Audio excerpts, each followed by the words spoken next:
nós está dando na autonomia de Aruba, desde nós está essa parte na 1986, Aruba conhecer o progresso econômico que brinda-nos uma qualidade de vida elevada.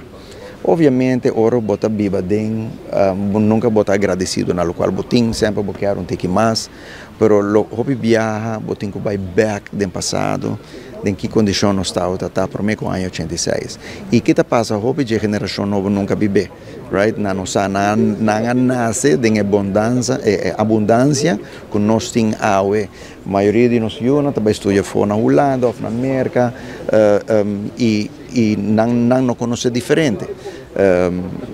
E pensei que é reto está na nós que a biba é cambio de isla, do território insular para um estado essa parte e o progresso que ela significa para cada um de nós, de maneira que ela vai a qualidade de vida de arubiano e turistas não bem viva na Aruba tá é prova mais grande que essa parte a funcionar que nós temos reto não lógico todo país tem reto não e pero é nota quita que é reto que nós mesmos por resolver e nós mesmos de resolver e a responsabilidade está começar na próprio cidadão com seu voto.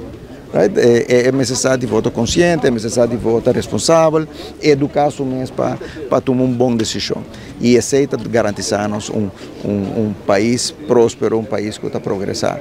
Nota dor de que nós backbone de Hulana para resolver os problemas.